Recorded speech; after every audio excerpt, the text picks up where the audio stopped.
Class example 4.21.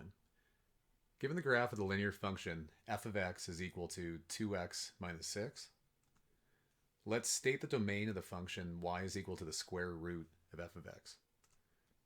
So we'll remember that y is equal to the square root of f of x is defined where f of x is greater than or equal to 0. And again, remember that that means where y is greater than or equal to 0. So this is really another way of thinking about this is it's everywhere that the values of f of x actually just can be square rooted, because we can't take the square root of these negative values down here. What's the square root of -2? Well, it's not allowed, so it can't be on our graph.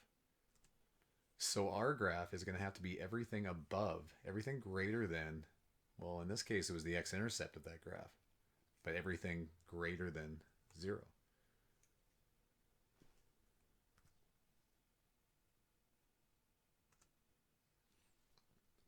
Next, let's provide a mapping rule that describes the transformation from y is equal to f of x to y is equal to the square root of f of x. So just as before, any point xy would become the point x square root of y.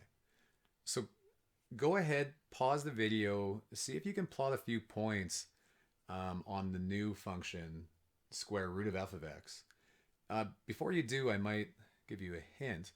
I would try to find perfect square numbers for my y values. So the square root of 16 is going to be 4. That's a nice, easy number to do. The next one would be 9. So even though 9, the x value doesn't line up on an even block, it's still going to be a nice one to take the square root of. So that's still going to be in our best interest. So go ahead and see if you can plot a few key points there. Pause the video and then start it again when you're done. Okay, let's see how you did.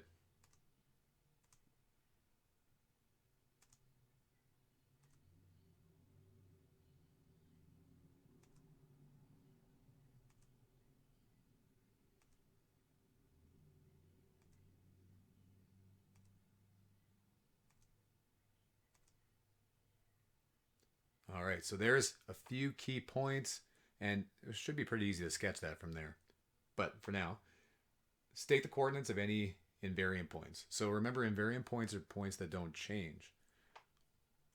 Well, the invariant points occur when the values of f of x were square rooted and returns the same value. So in that case, that's going to be when we take the square root of 1 and when we take the square root of 0. We get the same value either way. So those are my two invariant points right there.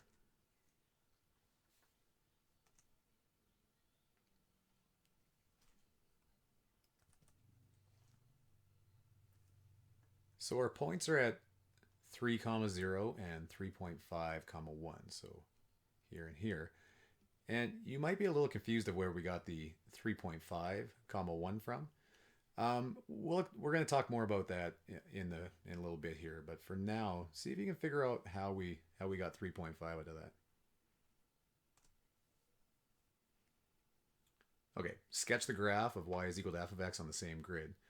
So at this point, it should be a game of playing connect the dots. One thing we want to make sure, though, is that we don't draw our graph anywhere where it doesn't belong. We can't take the square root of a negative, so we have no graph down here. It starts at 3. And then we've already found our points where we have perfect squares, so we should be able to just draw a line through those. And just notice in this section here that our line is actually slightly above the blue line there. I know it's a little hard to see, but it is slightly above.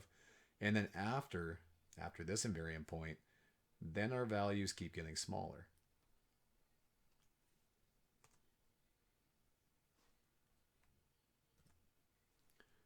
Now we want to state the range of y is equal to the square root of f of x. Well, this one should be pretty straightforward. You can't take the square root of a negative, so we can't take the square root of any of that. So we have to have everything just greater than or equal to 0.